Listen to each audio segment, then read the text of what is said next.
A year of music, a year of genocide, a year of cancellations. My year in review.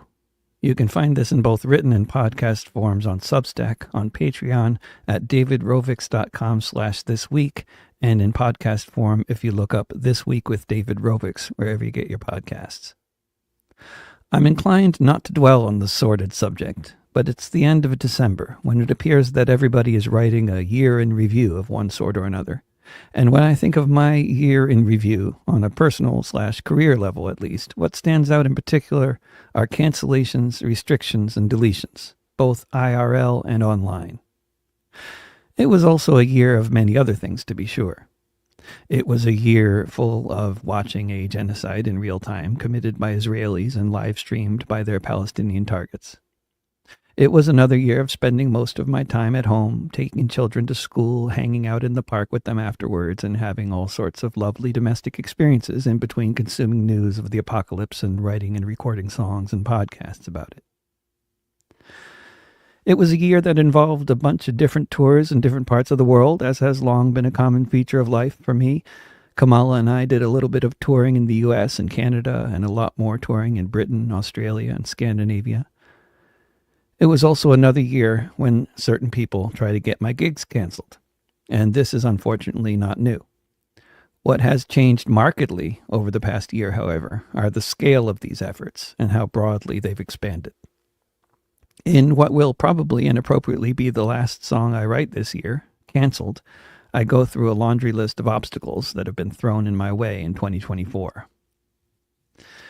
But for whoever's interested in a longer version of the song, I'll render here a little exploration of some of the highlights of the year from the vantage point of my work and what may seem like the surprisingly intense efforts to suppress it, given my very limited reach. At the beginning of 2024, in January, Chet Gardner and I put out our first collaborative album of the year, this one almost entirely documenting the Gaza genocide of latter 2023, called Notes from a Holocaust. It would remain up on Spotify, the world's most popular streaming platform, until being removed, with no notification or explanation, sometime in August. In February of 2024, Kamala and I spent the first half of the month working on a recording project with my daughter Layla and a bunch of other musicians from around the world in France. The second half of February, Kamala, Layla, and I spent traveling and doing gigs in England together. While we were still in France, I heard about the successful cancellation of one of the London gigs by an anonymous person who contacted the owner of the venue and made veiled threats about what might happen to them if they didn't cancel the gig, because I'm evidently a transphobe, and so if the venue had me play there, maybe the trans community would boycott them, or worse. But it was once we were in England that the real shitstorm began. In late February, it became clear that a group called UK Lawyers for Israel Charitable Trust were writing emails to owners and managers of venues we were scheduled to play at and threatening them with legal action if they didn't cancel these gigs with this artist who was fomenting racial hatred against Jews, me. One of the venues canceled. The organizer of that gig in Portsmouth found another venue and re-promoted the gig at the new venue with great difficulty. At the same time in late February, as I heard about the email to one of the venues to get them to cancel the gig, my Facebook account began to get flooded with pro-Israel insults against me and anyone who associated with me, at a rate of 27,000 comments per month. I know the number because Facebook told me, in an automated end-of-the-month notification, to congratulate me for the increased engagement on my otherwise moribund account. In April, my second album of 2024, Bearing Witness, came out on Spotify and elsewhere. It didn't generate as much engagement on Spotify as Notes from a Holocaust had, but there was a bump in listeners for a while after it came out. With this album, as with every other one I'd put out in 2024, there would be mysterious gaps, where some songs indicated they had been streamed thousands of times and other songs not at all. None of my previous albums looked like that. Regardless, there were thousands of new fans on platforms like Spotify actively listening to and sharing these new albums. So from prior experience with similar situations, it was not at all surprising that I began to hear from people who were involved with the campus occupations that were starting up all over the place last spring.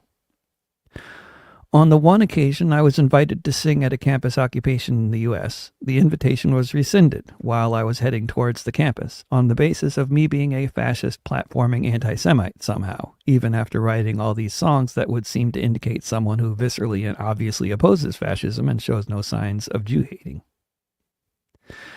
Every other campus engagement I'd have in the U.S. in 2024 would have an anemic attendance, with other students having been forewarned that I am some kind of toxic material that needed to be avoided entirely. The consistent thing that's going on in all these cases is whenever my name is being mentioned in the context of promoting an event I'm singing at, the trolls or bots or agents or whoever who are receiving notifications every time my name is mentioned online then jump into the conversation and make sure everyone is informed about what a despicable person I actually am. In July, a tour of Australia, and good news, Julian Assange was being released from prison and was heading home. Unlike most gigs in the USA, in Australia, gigs were well attended, and unlike in the USA, they welcomed music at the protests, and we sang at them everywhere we went. But several venerable Australian institutions of the left that had long been important places for performers like me to play at were under attack by Zionists representing themselves as the Jewish community in places like Ballarat, with these very familiar forms of cancellation campaigning and character assassination clearly at play.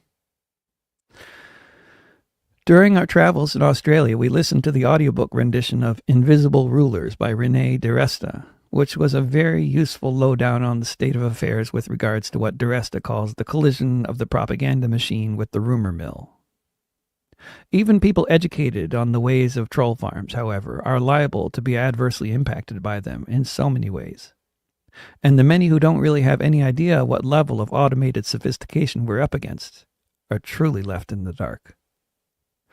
Mid-July, the next album came out, I Heard a Rumor, which has also been restricted in terms of which songs indicate that they have been streamed at all, unlike any recordings previous to 2024.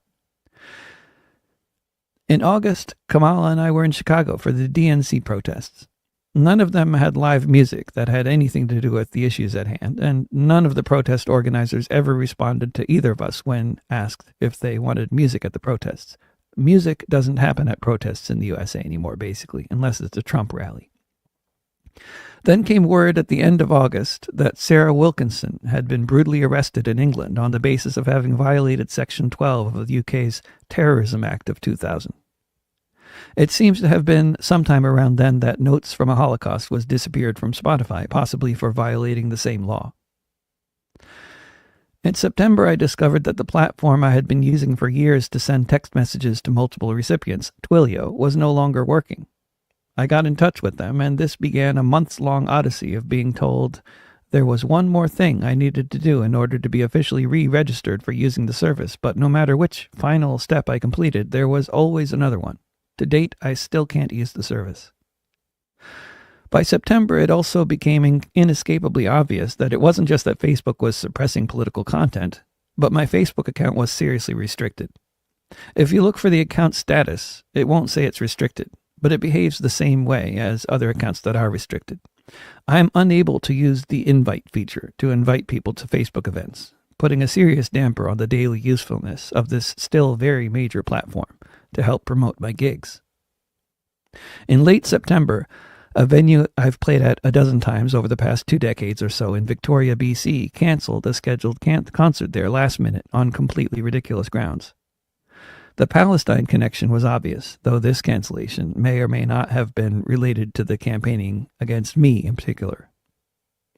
As with Portsmouth, England, the previous February, organizers in Victoria, with great personal effort, found an alternative venue and managed to get the word out to folks about the venue change. In October, the 4th studio album of 2024 came out, Jabalia, which has faced the same restrictions on Spotify as the other 2 that weren't removed altogether. The first week of November was originally going to involve a bunch of gigs in Belgium, but these were reduced to 1 gig, basically, because of a cancellation campaign going on against the person who was going to be the organizer of the tour.